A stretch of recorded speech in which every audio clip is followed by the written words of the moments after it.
what we can learn about people just by the sound of their voice. Their sex, their age, their health, their emotional state, their native language.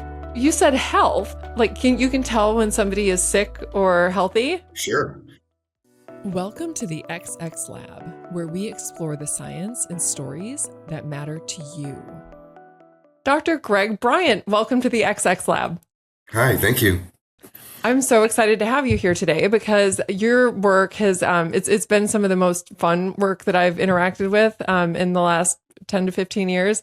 And I'm just really excited to have listeners learn about some of the cool things that we can learn from you and your work. So I want to start by just talking about, what we can learn about people or even groups of people just by the sound of their voice. Because when we hear somebody's voice, even just for a few seconds, I think that we think that we're just mostly paying attention to what they're saying, but there's a lot of research, a lot of which comes from your lab, that says that we actually extract a lot more information from what people are saying that falls completely outside of what they're actually saying. So, like, what can we learn about people just by the sound of what they're saying? Right.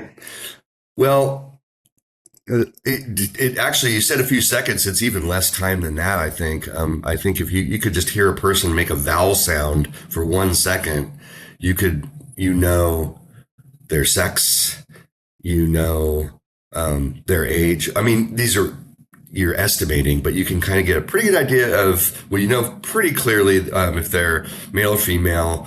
You would know about how old they are. You would have some idea about their health. And that's just from like a vowel sound. But if you're hearing somebody speak, then you're hearing, you can get a pretty good idea of where, what is their native language. You can get an idea about their emotional state, their intentions. You can probably get a clue about what kind of person they're talking to. And then it can get more complicated, and it interacts with words where when you're listening to the words being spoken and you have some contextual information, then you can get really rich social information out of the voice. And it's not clear how we integrate the information across, between context and language and voices to get these rich representations of people. But we know that the voice by itself is giving a lot of information. So you said health, like you can tell when somebody is sick or healthy, or like, sure. Or is this... Well, the obvious thing is, you can tell if somebody has a cold, for example.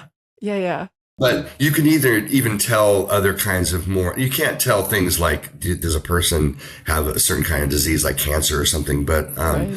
you can tell if you have any kind of respiratory issues, or you have other things that are making you sound sort of weak. Mm-hmm. You can tell strength, physical strength in general. And that's, there are ways to infer health. And then there's also direct evidence of illness. Like right now, getting over a cold, you could probably tell that if you listen closely. Yeah, I actually was going to ask you if you had allergies, because from the sound of your voice. I got a cold in Morocco. Oh no. Well, coming home or something. Yeah. And it's lingering. Yeah, lingering issue. You can hear that, you can hear that when people are talking. And so, but yeah, there's studies showing that you can there's very subtle little cues that are essentially like noisy perturbations, like there's little vibratory actions in the vocal tract that reveal something about how healthy you are at any given time. It would be really interesting. Do you know, has anybody looked at done like an approach avoid type of a paradigm, where if you hear the sound that's related to illness or a sound that's not related to illness, and then looking at the amount of time, like whether people want to push themselves away from that vocal cue, like whether we're actually using it, to make decisions about how close that would be cool. I mean, I think it's probably a subtle effect, but that could work. Mm-hmm. Yeah, yeah, so interesting. And so from an evolutionary perspective, I mean, I guess with illness, right, we can think of like why it would make sense, right? If you can pick up on cues, vocal cues related to illness that might, like I just predicted, right, make you want to stay away from somebody who's got signs Sure. related to illness, or like pull close people who aren't is there does this just serve like myriad social functions? I mean, in terms of just like helping us paint a larger picture of the types of threats and opportunities that other people might provide us when we're interacting with them. Is that sort of the believed evolutionary function of all this? Yeah, I mean, I wouldn't call it an evolutionary function exactly. I would call it a cue that, Mm-hmm. because we're not signaling to other people that we're sick, right? Like, and when a Mm-hmm. baby is crying and it's not healthy, it's not signaling to the caregivers, I'm not healthy right now, right? Because Mm-hmm. that might cause them to invest less. And also, Mm-hmm. you don't want to signal to somebody you're ill, because then that might cause them to retreat. Mm-hmm. But it's sort of an unavoidable consequence of the way that local physiology works that you reveal that information. So where I expect the adaptations to be is in the receivers. So people Mm-hmm. are picking up information that is revealed in the voice, and then they might Mm-hmm. act accordingly. So the function is really on the receiver side to then Okay. act adaptively towards the target, but it's not on the sender side. And so, can you explain to listeners the distinction between a cue and a signal? Because I think this is Right. this is such an important topic in the evolutionary Yeah, sciences, and it's something it that a lot of is. people don't appreciate. And I think that No. I think it's a cool thing. So, yeah, tell us about that. Yeah. So it's one of these examples where you have to have an evolutionary perspective to properly understand communication in voices, or communication Mm-hmm. in general, in my opinion. So a cue is some kind of correlation with a state of the world, and it could be a behavioral pattern, or it could be something like a vocal cue, or it could be a visual thing, anything that is correlated with the state of the world, and usually it's a byproduct of some other system. Right. And So your voice, for example, right, because you've got this cold from your recent trip to Morocco, and so that is a cue, right, where it's just like correlated with the fact that you're ill, and so your voice right. sounds a little bit different. Yeah, and so there's the physiology associated with how your body fights an Mm-hmm. infection, causes certain reactions that then have an effect on my voice, Mm-hmm. because it's congestion in my head and other things. Right. And so a signal, on the other hand, is an adaptation where it's a trait that's been selected to change the behavior of another organism. And it is, and when Mm-hmm. you talk about a communicative signal, right? So it's, there's been selection to act on receivers, and then receivers have a complementary adaptation to be affected by the signal. And so they're generally, I mean, there's very few exceptions, but there has to be mutual benefit for senders and receivers in order for that signaling system to evolve. And so, an example would be, I mean, going back to infant directed speech, there might be a certain kind of way that I'll speak to an infant that causes the infant to act in a way that I intend them to act, and it's in their interest. So Mm-hmm. if a baby is moving towards a fire, and then I make a really loud prohibitive go, no, and then it interrupts their behavior. It's in their interest to be affected by the signal, and it's in my interest for them to be affected by the signal. And so that signaling system evolves, and it exploits, the startle reflex. And babies pay attention when caregivers raise their voice like that.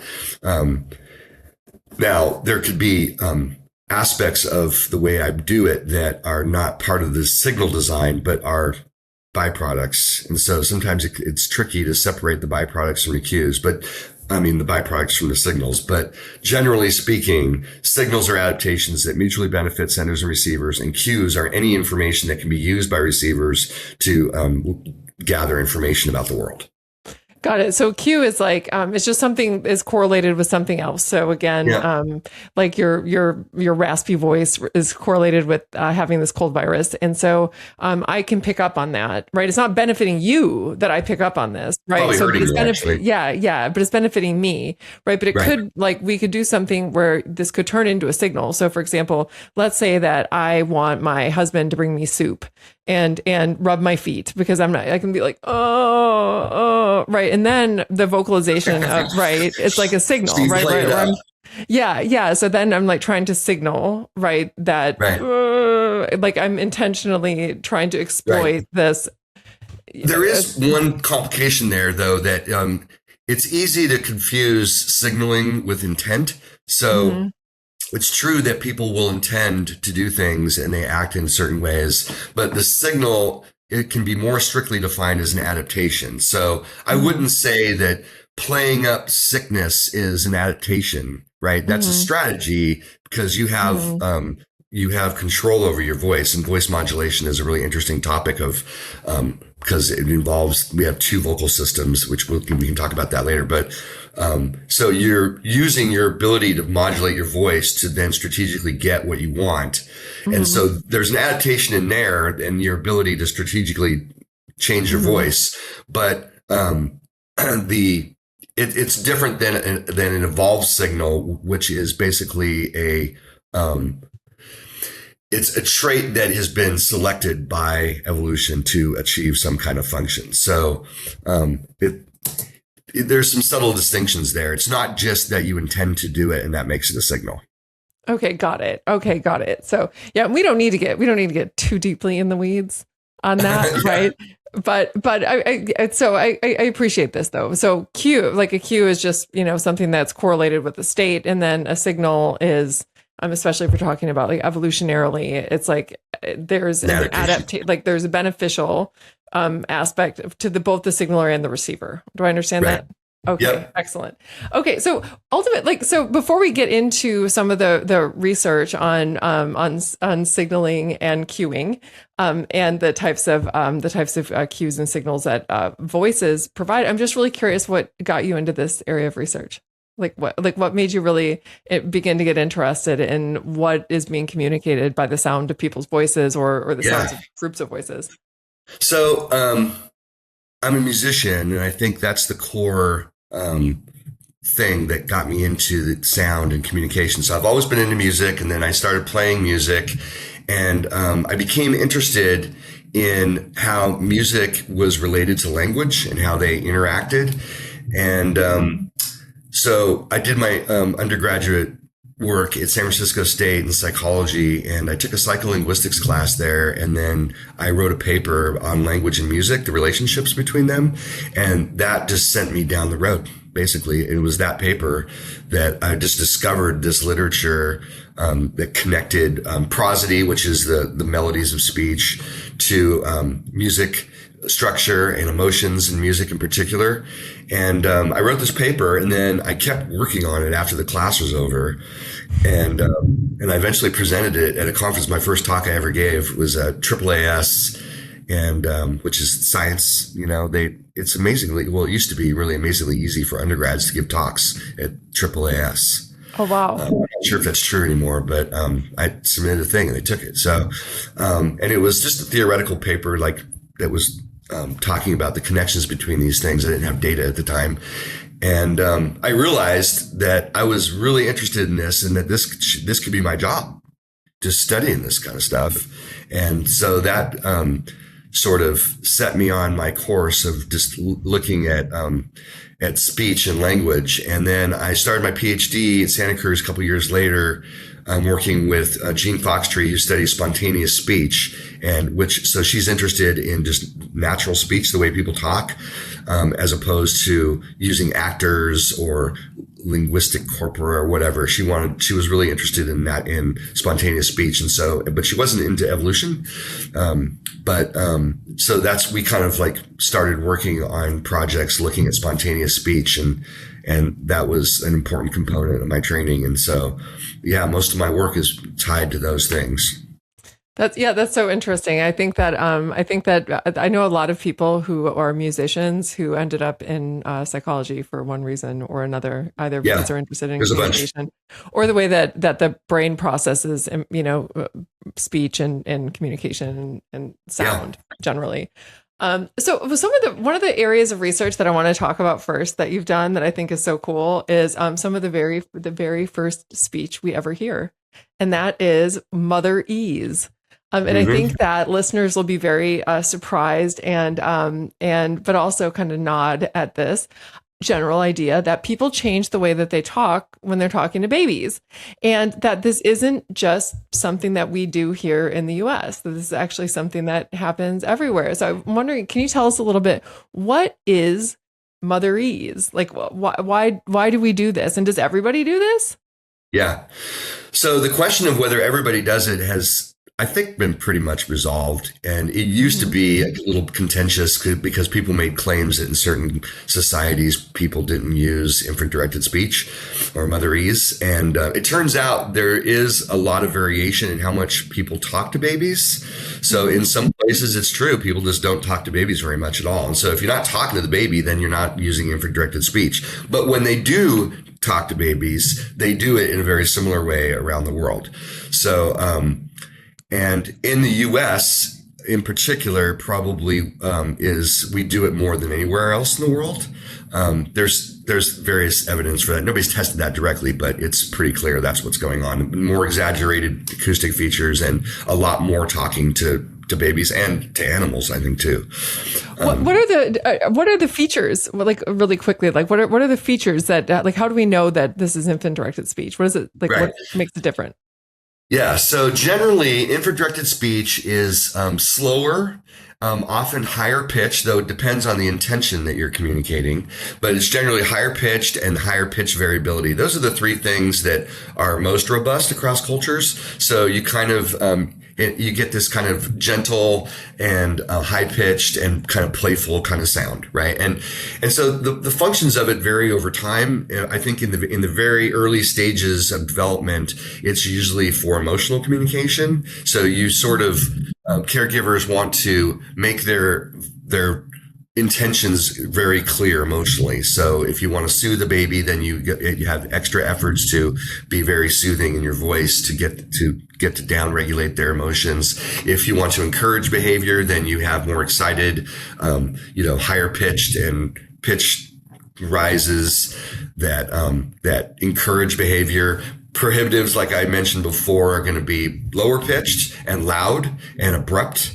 And those interrupt behavior in ways that, facilitate that intent. So the intentions make a difference on how the infant-directed speech sounds, but generally it's just acoustic features that are exaggerated from the adult-directed versions of those features. And it's something that babies are particularly attuned to, so they like to hear infant-directed speech, and that there seems to be an adaptation, a perceptual adaptation in babies to attend to that. Even in a language that they've never heard before over the language they have heard, they prefer the infant-directed speech. And there's evidence that when they hear infant-directed speech, even when they're, a day old, and you can measure like as the suckling reflex, you can tell what they like by they suck more when they hear it. Uh-huh. And directed speech and lullabies are something that trigger that perceptual sensitivity. So babies want to hear this from their very beginning. That's so interesting. So you said that even if babies are listening to a language that isn't their native language, so it's not a language that they ever hear, that they're able to tell that it's that it's directed toward them in some way, that they prefer it. Yeah, that's. I mean, they also prefer their own mother's voice. So, if those are put in competition, I'm not sure what would happen. If they would probably prefer their mother's voice over anything. And then then another female voice with infant-directed speech would be preferred over a stranger, etc. But yeah, they really like infant-directed speech and they really like their mom. What's really funny, and this is actually like one of the sweetest moments, and this child of mine is now 16. I have a 16-year-old son, and I also have a daughter. But my son, when he was born, it's amazing. 16 years. Yeah, I know. And I had this like really sweet moment right after he was born where they whisked him away to get him all cleaned up and everything, and then they wheeled me over to go see him afterward because they got me all cleaned up too, and so I went to get him, and they're looking at his heart rate, and as soon as I started talking to him, his heart rate slowed down. Nice. That's cool. Yeah, no, it was like this really sweet sweet moment, and it goes to show the power of that, right? Because surely he's so little, he just had heard the rhythm of my speech and recognized that was my voice, and so and he'd been listening to it for months. Yeah, in utero. yeah. Yeah, no, it's so smart and so cool. And so do people use the same language with their pets, you said? Is that correct? And do pets Right. like it? Yeah. Yeah, so that's so interesting. So, and so one of the things that I learned that I actually thought was really cool, with the research that you've done looking at infant directed speech or mother ease, was that it was a study. It was one of these studies where you had people listening to a language that was not their language, right? So again, so Right. the words are completely meaningless to people, and Hmm. and it was looking at the difference between infant directed speech and then regular speech, but then also looking at different categories of speech, which I thought was so fascinating. So you were looking at speech that functions to try to prohibit a behavior, as you said, like if you're like, stop or like, drop that, Right. or something where you're approving of a behavior where it's like, yes, continue, or, Right. or comforting behavior where you're trying to soothe, or Right. get somebody's attention, and that people Right. were able to tell, even in a language that's not their own, what the speech is functioning to do, just based on the acoustic features. Is, Yeah. Yeah. So that was work done with Clark Barrett and Ecuador with the Schwar people. Mhm. And so, yeah, we played them English in these different intention categories as both infant directed and adult directed. And they were the infant direct, these were utterances produced by mothers that were prompted with, we would say, spontaneously say what you would say in the situation where your kid is doing X, Y, or Z. And then we took these utterances that they produced and did simple acoustic analyses and showed that they were prototypical kind of infant directed speech tokens, and then played them for Schwar people and had them in forced choice paradigm. We would say, is this, well, we had one experiment where we said, can you just tell infant directed from adult directed? And they were really good at that.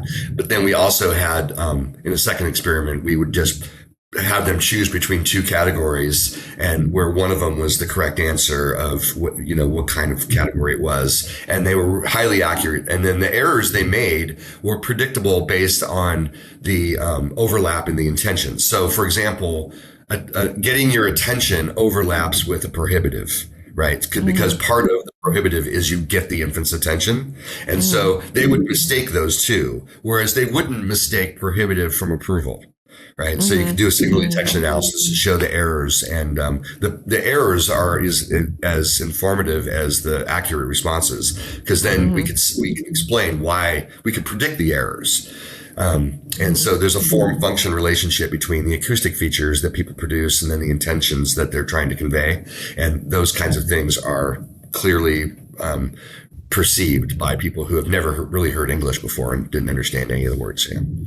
Yeah. So how much, like, if you had to like place a wager on it, how much do you think of intention and like the intention with our communication is communicated through words versus like intonation? Like if you said to like 50-50, what do you Yeah, think? well, there's a famous kind of estimate that is something like 75% or something, which happens to be a Mm-hmm. UCLA professor who made that little estimation like 50 years ago. I can't remember the guy's name. That is probably not correct, but Mm-hmm. I think that the issue is what kind of information. So, language is clearly important and the words matter. So, certain things cannot be communicated without language, right? But Mm-hmm. in terms of intent, then I think it's a high proportion of the information is encoded in the voice for sure. And the Yeah. face as well, and body gesture. So nonverbal communication is huge. But obviously words matter. If we all had to live a day without using any words and just our voices and faces, it would be a mess. So Yeah. language matters. As much as I like to say that there's a lot of power in the voice and faces and stuff, language is clearly important. But yeah, it's hard to really say what percent. It depends on the situation. In some cases, it's probably 100%. Everything you need to know is in the voice. Words don't Mm-hmm. matter at all. And in other Mm-hmm. cases, everything's in the words, and the voices doesn't really help.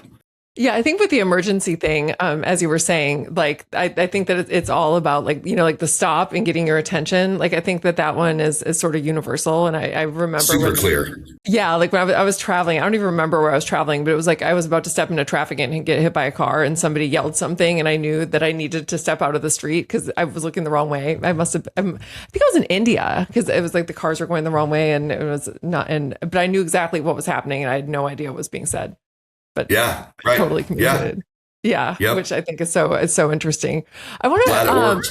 yeah, it totally worked. I'm here for better and for worse. So I want to talk something that you said when we were first talking was just about this idea that we can tell the difference. We can tell lots of different things about people based on the sound of their speech. And I want to zoom in first a little bit on things that we can learn about men by the sound of their voice. And I think that, in your research, some of the areas that you've looked at are things like voice loudness and voice depth. And I think that there's sort of a tendency for people to believe. I think that we all have like this implicit theory about what like a deep voice means, Right. right? Like that it means that it's like maybe higher testosterone. So Right. is that true? Like tell us about Not voice running depth. testosterone, but pubertal exposure. So, Okay. during puberty, the androgens kick in, and there are androgen receptors on the vocal folds that cause Mhm. growth. And so, higher testosterone exposure during puberty will cause greater growth of the vocal folds, and that results in lower pitched voices. But it doesn't seem to be a relationship between running testosterone as an adult and your voice pitch. Oh, that's so interesting. So it's like developmental exposure during puberty, but not their free testosterone levels.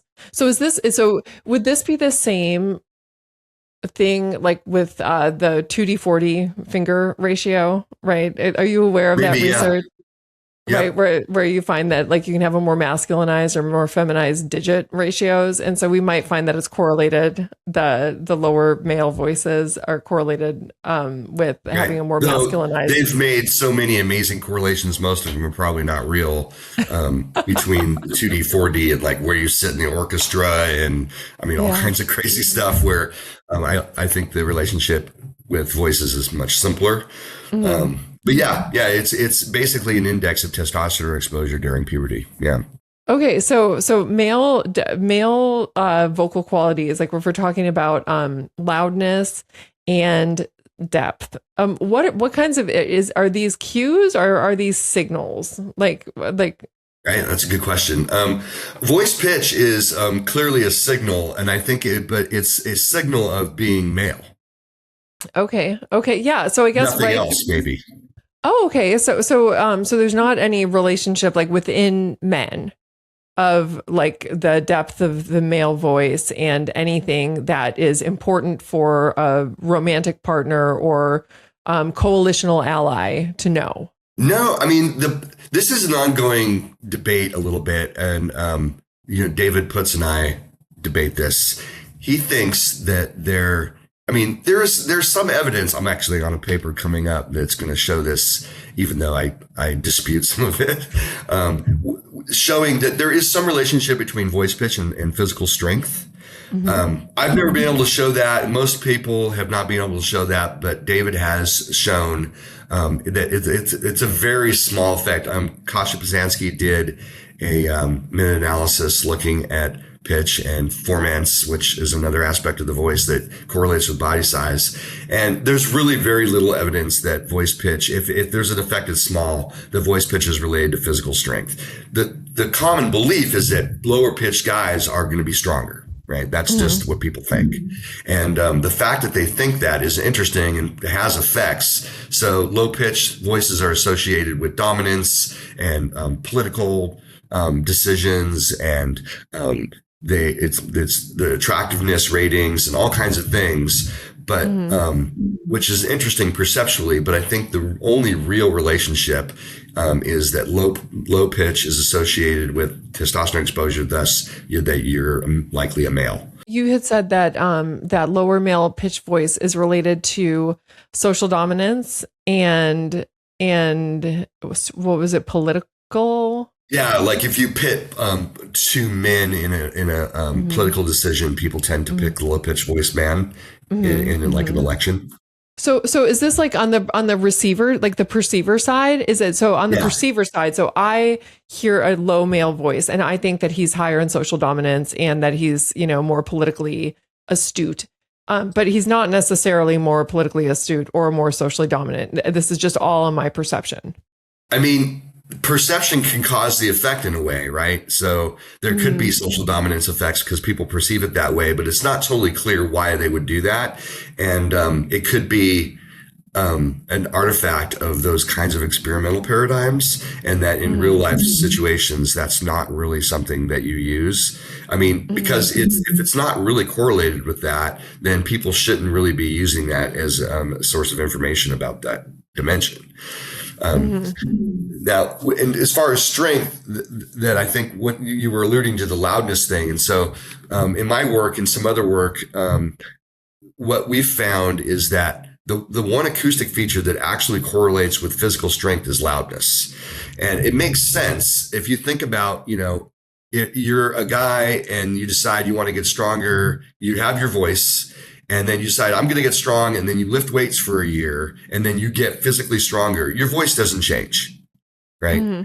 In pitch. But what it does do is allows you to force air out of your chest at a greater rate, and then that makes your voice louder. So you can yell louder when you get stronger, but your pitch is the same. And so loudness makes sense as being something that would correlate with physical strength. And so we've shown this, that the louder somebody can yell, the stronger they are. That's actually correlated. And then the thing that is most effective for conveying strength is to be able to make your voice loud and keep it low pitch at the same time.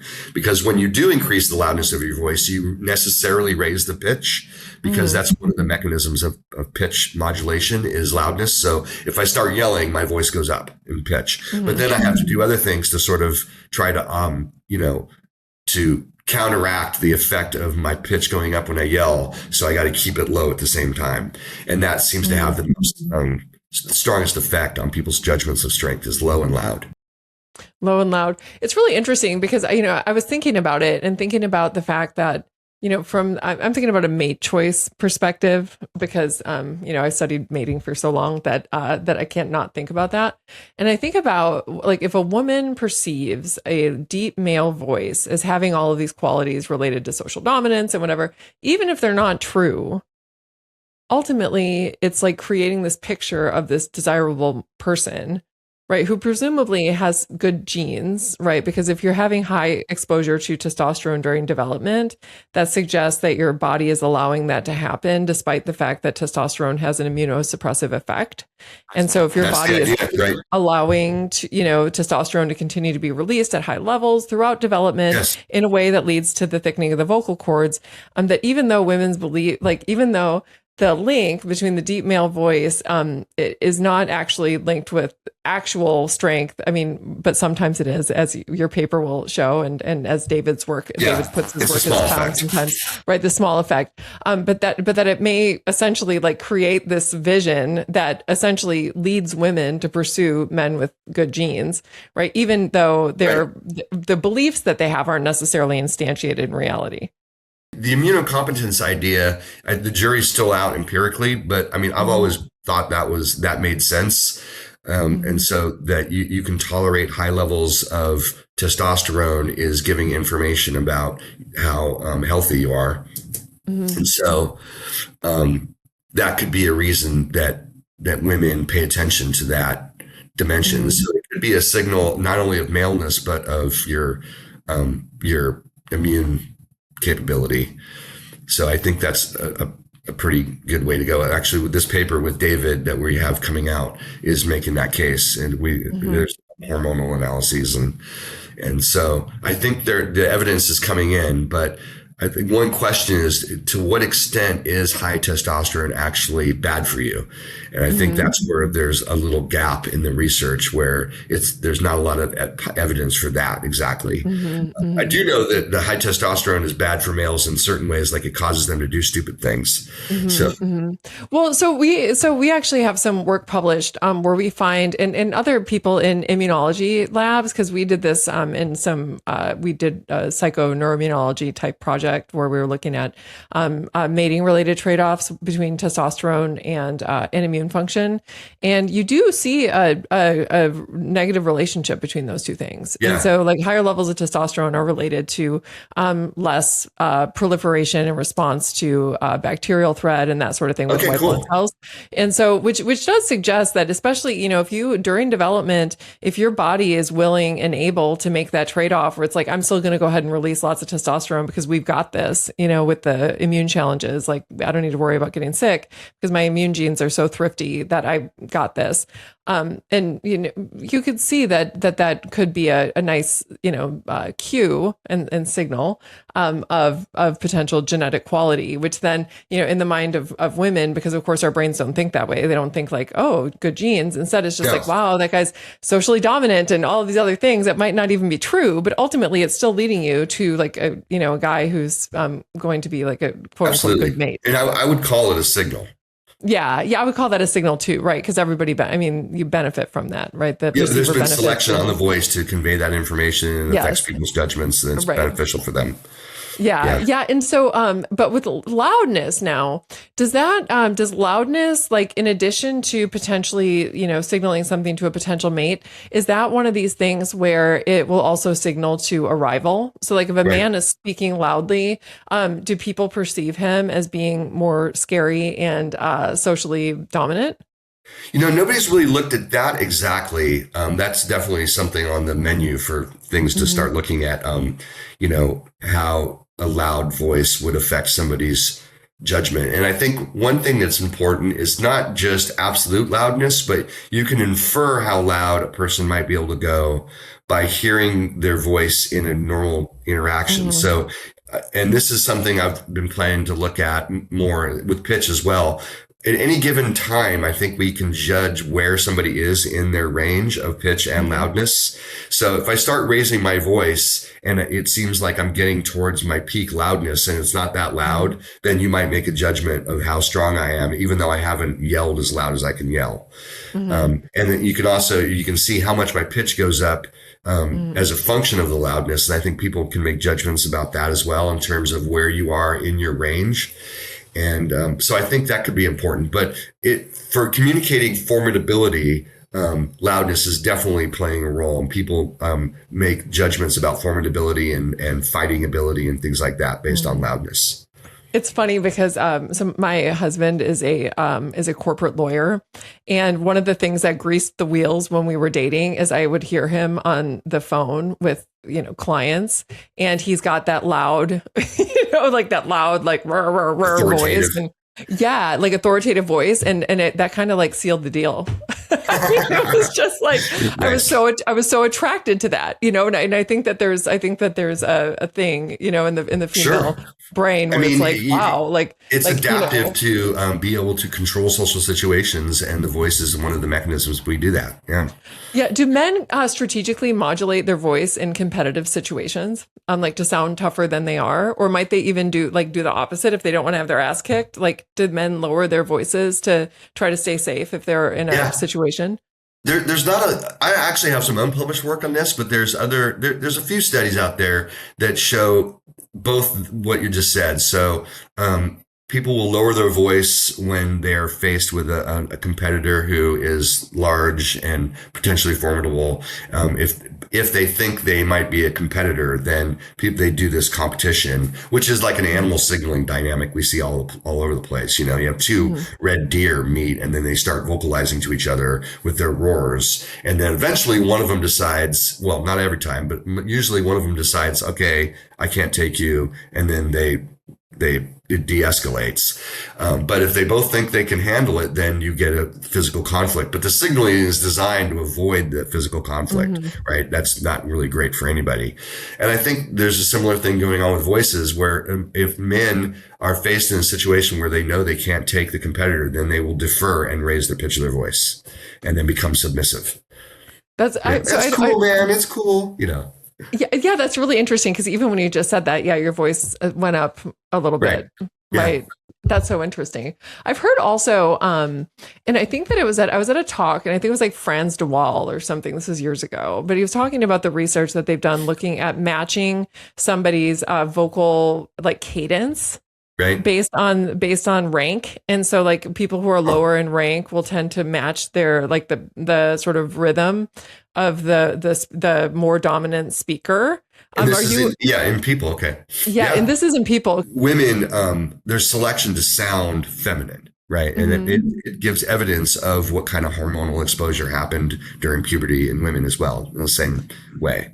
No, doesn't it also show some indication of hormonal changes that are happening across the menstrual cycle? Yeah, well, so I mean, this is also an area where people have slightly different views, but my take is that so Marty Hazelton and I have a paper showing that women tend to raise their pitch of their voice as a function of proximity to ovulation. So, during ovulation, there's this is a very subtle. It's 5 hertz. It's perceptible, but it's not much. There's a slight increase in pitch, and then we actually have a new paper that we're working on right now. I'm going to hopefully submit it soon, showing that that when you ask women to be attractive, they tend to do something like raise their pitch a little bit and slow down in particular, but it doesn't seem to be a function of ovulation. So we don't really get the same effect of the cycling effect. Mm-hmm. And so I think that the effect we showed is fickle. And it's very context sensitive, and it's evidence that that's a cue. It could be a potential cue to ovulation, but it's not a signal of fertility. And so some people have made the argument that women are signaling fertility when they change their behavior across the cycle, but that doesn't really make sense. It's not to women's advantage to do that. It's clearly there's concealed ovulation. So, but that doesn't mean that there are physiological processes that are associated with the cycle that are hard to mask. And so there are these subtle little things that can indicate where a woman is in her cycle that men and women can pick up on. Right. So there's an arms race there. So do you think, so you don't think that estrogen levels influence voice at all? So They you do, don't I think. Okay, yeah, okay. So these are independent effects essentially. Right. So on the one hand, when estrogen is rising across the cycle, estrogen will influence vocal pitch, right? Raising vocal pitch But slightly. not directly, I think. Okay, but not directly, but indirectly. Yeah. So what I mean is that there's no particular physiological link that causes the voice to just like it has to go up. I think what it does is it alters motivational patterns in the behavior. And so women will then act differently as a function of their hormonal effects on their motivation. Oh, right? interesting. So they walk differently, dress differently, speak differently. Is it harder to create a higher pitch than it is a lower pitch? Like, is it more I would say effortful? the cost there is probably. No, I wouldn't say it's harder. I mean, when you're within your range, you can go up and down relatively easy. It would be hard for women to be convincingly low pitched because the physiology is just not there. Just like it's hard for men to be convincingly high pitched because they have to really strain the vocal folds to get higher. Though that's more possible than women going low because the vocal folds, the thickness of them and the length determine the pitch. And so you're constrained by that. Right. Yeah. It's so interesting because on the one hand, yes, it's definitely the case that, women have concealed ovulation, right? Meaning that we don't have these, this like, we don't have a red ass or something like baboons do, like that shows everybody like, hey world, I'm ovulating, and that's on purpose because it would prevent females from being the targets of sexual victimization during times when they're fertile, and also prevent them from being targeted by intersexual rivalries, right? Where other women essentially just shove you in a closet once a month so that way you stay away from all the men and can't attract anybody when you're fertile. And so it makes sense that women wouldn't have have this like overt change that would happen, that sort of signals like, hey, look at me, I'm fertile, wouldn't be helpful. But I do think with the Q thing, I think it's interesting to think because, and I think I like your idea about women's motivations change near ovulation. We know that when estrogen is high across the cycle, that women have more higher sexual desire, et cetera. And that as part of their desire to appear attractive, which you said now you have this new paper that's going to be coming out showing a relationship between those things. So when women want to appear attractive, that they slow and high with the voice. Is that right? Yeah. Yeah. And so, but I'm going to tell you, American women, I love it. So I'm going to tell you, like, I heard from, so one of my graduate students is, she was a vocal performance major as an undergraduate. And she was told, and this is very commonplace apparently in the world of vocal coaches, not to be on hormonal birth control because it lowers your voice. And, which to me suggests that there could also be something hormonal there. Do you know what I mean? Like, because I guess it's true. Like, and we do know from a lot of research that when women are using hormonal birth control and estrogen is flatlined, that their sexual desire and sexual motivation also kind of goes by the wayside. And so it could be strictly motivationally driven, right? Where women are like, not really interested in sex, and therefore they're not going to do anything special with their voice to sound attractive. But I guess I'd always thought that there had to have been something hormonal for that reason, where there's actually a direct relationship in addition to maybe this indirect relationship. But I don't know. I mean, I don't think there's a direct hormonal connection there, and I would attribute those effects to motivation. Some of the earliest work on cycling and voices was not evolutionary and was really about singers, like opera singers and stuff, and looking at the role of they weren't really worried about fertility, but they were worried about menstruation. And so, what kinds of effects on voices does menstruation have? And then looking at the relationship between that and oral contraceptives. And but I don't know any results that show oral contraceptives make the voice lower. Right. Okay. So so really interesting. Yeah. Because she had told me this and I was like, that's really fascinating. And she said that it's kind of, a common thing in that area where they tell women not to do this because it changes your voice in a not so favorable way. And so, which I thought was really fascinating. And so I wanted your hot take on that. Because there's other dimensions besides pitch. In fact, I think a lot of the early work they was looking at spectral features, so voice quality could change, and so opera singers need to have very smooth. The vocal folds are a mucous membrane, so the viscosity of the mucous membrane can affect voice quality and make it sound more or less rough, and so singers want to be less rough. Unless you're rock and roll. But, opera singers want to have a very clear voice. And so there could be a relationship between the hormonal profile and the viscosity of the mucous membrane that changes. Oh, that's interesting. And is that then also what is responsible for age effects? Because one of the things that you had mentioned, is that you can tell somebody's age based on the sound of their voice, and that's spectral. And so, and so it has to do with the mucous membrane? That, and I think, the vocal folds are not as elastic as they once were. So there's some stiffness, rigidity. And I think there are other effects about, in the nasal cavity and other kinds of things that cause the voice to have slightly less phonation quality. And so you end up with a voice, like that kind of voice, and that's just introducing noise and non-periodic components. By non-periodic, I mean things that don't have a tone, right? So a perfect tone is like a clean wave, and that's a periodic signal. And the voice contains a lot of periodic information. But when you add noise for various reasons, then you are having a higher proportion of non-periodic sounds. And when you have that at a really high level, that's when you indicates things like illness or age or other things that could cause that. And so that's when you can hear people are older. So, okay. So if women increase the pitch of their voice a little bit when they're trying to look attractive, men can, and it works. Men find it more attractive. In the US for sure, and I think probably in Yeah. a lot of other places as well, but it's not necessarily universal. Oh, that's so interesting. So this one might not be a universal. Huh. Pitch effect? Yeah, yeah, the pitch effect. I mean, in terms of attractiveness.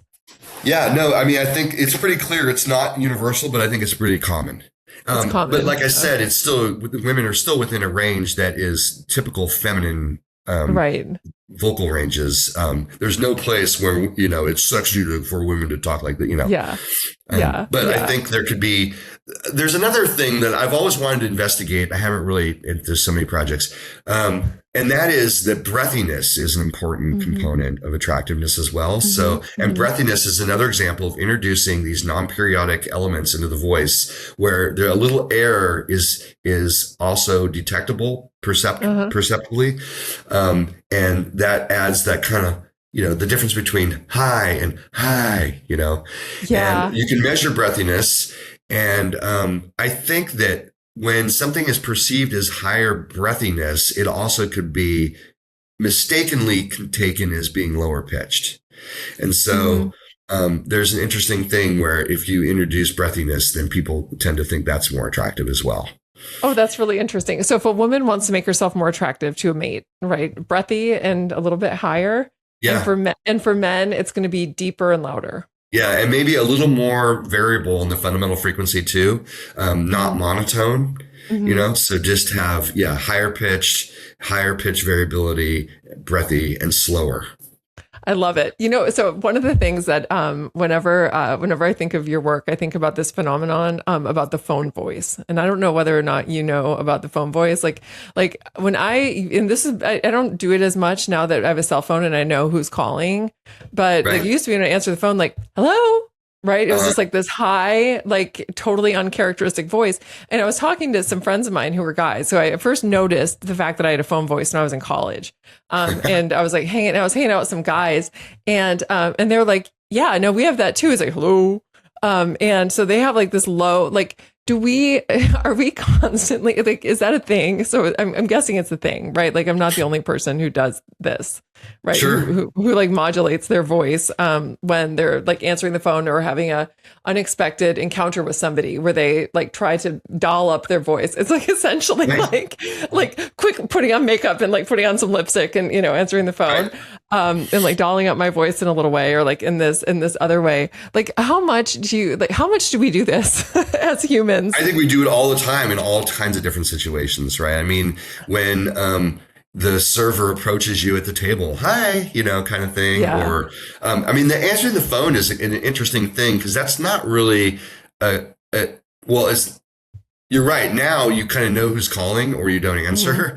But in the old days, you just pick up the phone and then the way that you sort of open up that conversation is going to set the stage for how the conversation goes. And people have different styles of, hello or speak or whatever people do. But it's kind of a weird thing. I mean, if you think about it evolutionarily, there's never been in our ancestral past, we didn't have introductory phrases before we knew who we were talking to. Right? So it's a weird thing to think about, but I think we modulate our voice in all sorts of ways that are strategic socially and really can set the stage for how an interaction will unfold. So we're doing it all the time. Yeah, we do it. We do it all the time. And it's so fun for those of you who are listening. Pay attention sometime. Just like pay attention to yourself and pay attention to other people because it really is like there's so much richness in like what our unconscious brain is doing when we're communicating with other people. It's like running all kinds of algorithms and doing all kinds of calculus to try to figure out how people are feeling and what their intention is. And then even in your own voice, it's like the phone voice, like that was just like a moment of self-awareness where I was like, why do I do this? Why do I make this silly voice? My ex-girlfriend, she used to tell me she knew who I was talking to just based on how I was talking, there's a certain group of friends I grew up with and went in high school and all of a sudden it goes into dude mode, dude, where I would never talk that way to like my coworker or somebody else, in that. And so there's so many things you can infer based on, dialect and style and attitude that's conveyed to the voice. Yeah, and one of the things that that I love that you've done some work on, and this is a really great transition into it, is like you can actually learn about people's relationships with each other just by the sound of their voice and even the sound of their laughter. Right. And that the way that we modulate around those people around us, like, is providing so much rich social information. And so I want to start. I want you to tell people about the work that you've done about groups and like what we can tell about a group just simply by hearing them communicate. Like, what are some of the things that we can learn about the people in a group just by the sounds of their vocalizations? Yeah. So one study I think you're talking about is a cross-cultural study looking at whether people can tell friends versus strangers when they hear two people laughing in 1 second. Literally, the stimuli average about a second long. Some are even shorter than that. And you hear, and these are from conversations I recorded in the lab where I knew if people knew each other or not. And these are established friends of around 3 or 4 years on average versus people that had just met the moment before the recording. And then they just talk, and then we extract the laughs out of those conversations. So I got all the laughs, and I've done a bunch of stuff with them, but these are co-laughs. So it's when people laugh at the same time.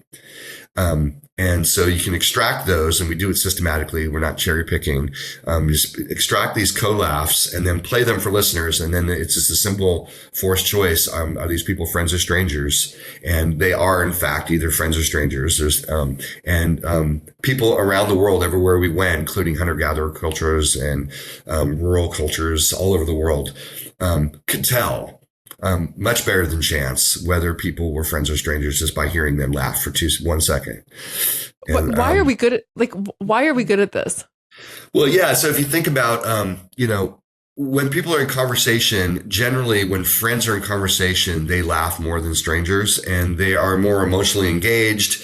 And so laughter becomes this sort of honest indicator of your relationship with other people. And it's really informative. So if you're in a group setting and you hear people laughing together and you want to kind of figure out the alliance structure of the group that you're in, then laughter, among other things, can be a really reliable cue that, I actually argue it's a signal.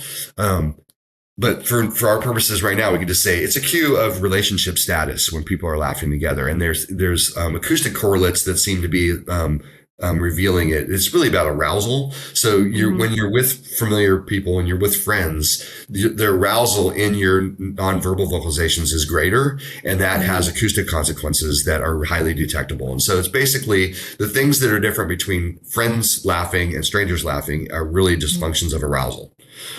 So it's you have more arousal when you're with people you like your friends, and so you have higher. Okay, interesting. Yeah. And it's pretty subtle. I mean, it's not like, with friends you're like roaring laughter, and with strangers you're just doing these little kind of polite laughs. It's more subtle than that. I mean, those things are true, that you're more likely to have a real laughing fit with your friends. But in our stimuli, these are. They're pretty subtle, the differences, but people still pick up on them. Yeah. See, I would think like that if you're around people you don't know very well, like that would make people feel more anxious. Like I feel like that would increase arousal more than being with your good friends. Well, no? It's a different kind of arousal. Yeah. So I think it doesn't result in sort of emotional vocalizations in the same way. Right. So how many different types of laughs are there? Like I know there's a fake laugh, right? Like, ha ha. There's nervous laugh, right? There's the yeah. So I have my most recent paper on laughter is on this topic actually, and so there's this question of laugh types. So the most basic distinction that I make is that so we have two vocal systems. We have an ancestral, evolutionarily conserved vocal emotion system we share with all mammals. It's a relatively simple circuit. So the same circuit that a squirrel uses when it screams at you is the same one we use when we scream, right? It's evolutionarily conserved. But humans have a speech production system, which is a different connection to the vocal apparatus from the motor area in the brain. And it allows us to control articulators. So our tongue, our lips, and our vocal folds are under differential control with this speech system. And only one of those systems can actually be on at any given time. So if you're really laughing with the vocal emotion system, spontaneously laughing, you can't talk. right? And Mm-hmm. there's a great genre on YouTube of newscasters who can't read the news because they get the giggles. I love these. But, and similarly, like a child is crying so hard because something happened and they can't explain it because they can't control their voice. Mm-hmm. So if you hear somebody laughing while they're talking, that that's laughter produced by this speech system, which we call volitional laughter. So that's the most basic two types of laughter that are a function of which system is producing them. Beyond that, I think the evidence for discrete types is bad. So what we have shown recently is that when you force people to make different kinds of laughter, like nervous laughter, malicious laughter, or sarcastic, or amused, or whatever, that mostly what they're doing are changing acoustic features that change the perceived valence. So it can be positive and negative, but it kind of runs along a continuum of valence, and that there's really no categorical differences between these laughs. So people, if you say make a nervous laugh, and then you have listeners judge whether this is nervous or other kinds, they're barely above chance. They can get it, and we can do machine learning kind of techniques, classification algorithms, and they also can get it better than chance, but barely. And Okay. a better description of the data is really that these things are running along a continuum. If you force choice them, they can kind of get it, but that's bad evidence for types. So I would say there's no laugh types. There are laugh continua on the dimension of valence and arousal, mostly of valence, that allows people to infer something about the intent of the laugher, and it all works in context. But outside of the context, there's really not a lot of categorical differences between different laughs. That would be my basic story on that. Yeah. There's so much there. Like I think about with laughter, like I always think about whether or not there's some sort of and I think I was talking to Jamie Krems about if you have a similar view of the world as someone else, like you share sort of a similar Shared way reality of or the world. whatever. Yeah, shared reality that you tend to laugh at the same things, right? So it's Sure. like you find the same things funny as Right. these other people. And so I feel like it's also laughter is also kind of a vibe check on whether or not somebody has your same thing. And I've always found that, like, if there's a group of people, like if there's a group and I'm new to the group, and I have a hard time laughing when they're all laughing. Right. And I'm thinking it's because I haven't picked up on the things yet. I don't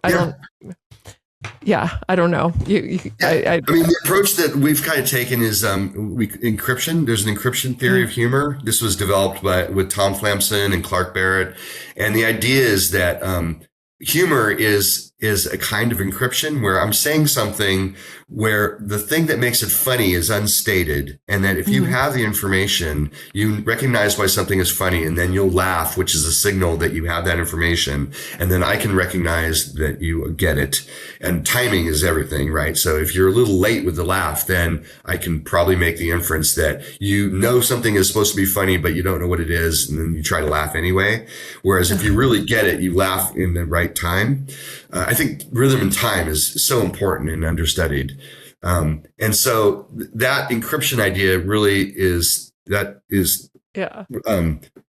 goes along with what you just said, that if you're not in the and you don't really know what people are laughing about, then that reveals that you're not totally in the group, and that who is laughing and when can be observed by a third party, and then they can figure out who knows each other and who doesn't by just very subtle differences in timing of laughter.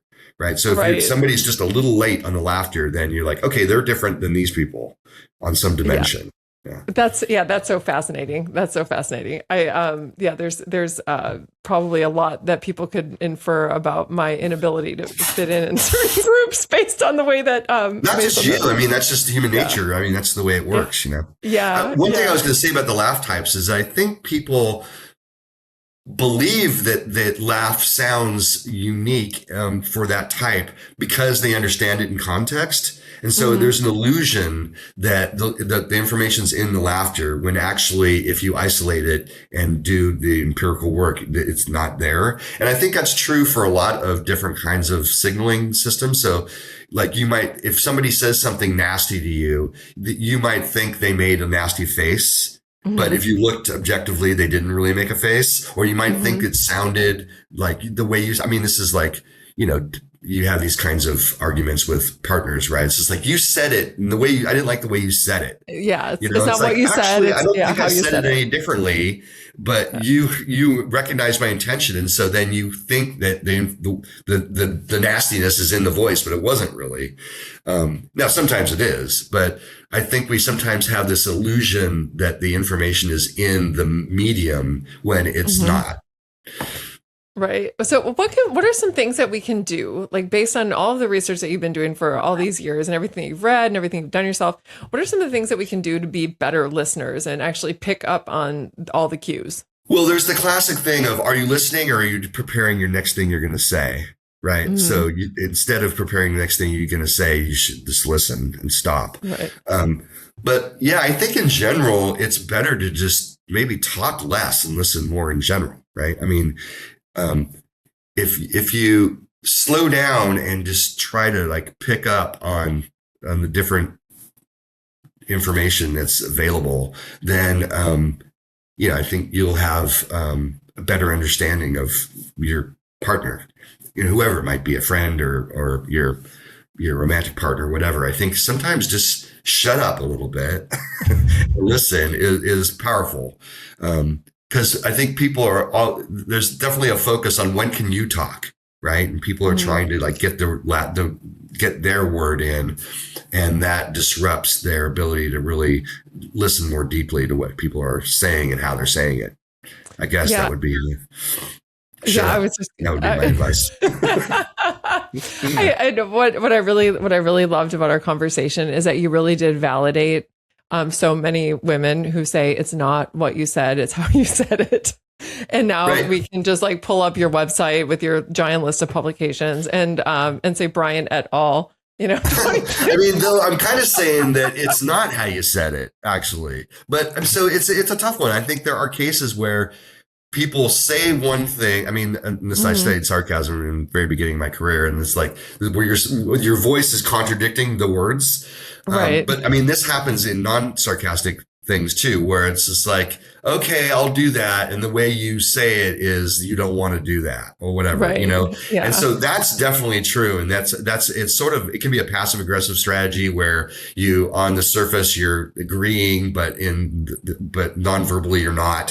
So those hmm, things I think are totally legitimate and true. But there are other cases where I think if people hear they recognize the intention from the words and they hmm, think that it was in the nonverbal information. And I'm hmm, saying sometimes it's not there, right? hmm. That, oh, the way How do you you? laughed was, being sarcastic. You're like, actually, objectively, the laugh wasn't sarcastic, but you recognize them being sarcastic, so you just think it was. So I think Mhm. it depends. It's How do how do complicated. you how do you tell the difference? I mean, in a way, you can't unless you go Yeah, back, if you have a recording and objectively measure something, right? Which obviously you can't do that unless you're a psychopath. So, yeah, um, in yeah. a way, you can't. There's no way to prove it one way or the other in any case without doing the empirical work. But in a personal interaction, I think it's just that it kind of doesn't matter where it came from. If you detect the intention, then you got to call people out on what they're intending. And if they don't want to admit it, then the conflict is there, not in like whether you said it that way or not. You know what I mean? Right, right. No, totally. What is there anything now that because of the research that you do that you pay attention to in human conversation that you didn't before? Yeah, no, I've been asked that a lot. And I think it's hard to imagine the way I perceived conversations 25 years ago before I started doing this kind of work. I'm sure it's different, but I feel like when I'm engaged in a conversation, I'm like any other person. I mean, I'm just doing it as a natural behavior. Though I probably notice little idiosyncratic features of people's voices and their behaviors more than the average person, probably because I'm sensitive to those things. I Mhm. definitely hear laughs now and I'm paying attention to laughter. Also, when I'm not in the conversation, I'm paying attention to the laughter around me quite often, or in other kinds of behaviors. I mean, certain voices pop out that are unique, and I'll notice that, and I'll notice, loud laughter. I enjoy listening to loud laughter at a distance, usually, unless sometimes it can be annoying if it's right next to you. But, yeah, so I think I do pay attention to the subtle acoustic things that are out there in the world. But in a conversation, when I'm talking to you, I'm not like analyzing your voice and, is your pitch going up and, how healthy are you right now? I'm paying attention to those. I think we all do it unconsciously. Mm-hmm, mm-hmm. Yeah, no, I think so too. I think that like our brain is like constantly running algorithms, right? To like figure out like where do we fit into this group and how is this conversation going and what is my status relative to this person's status? And I think that it's like all of this stuff goes on totally without our paying any attention to it. We have no idea that we're doing it. And like I wouldn't be able to tell you. Like, but like I don't think that my brain would like even if I could you don't have access to it, yeah. Yeah, but it's going to influence the way that I interact with people and sort of my assessments of, formidability or like compatibility and all of those kinds of things, which I think is so fascinating. And like I said, folks, like I pay attention to it sometime with yourself, and it is really interesting. You can learn a lot about yourself and your own motivational states, I think. How can listeners find more about you? Do they just Google you at Greg Bryant, UCLA?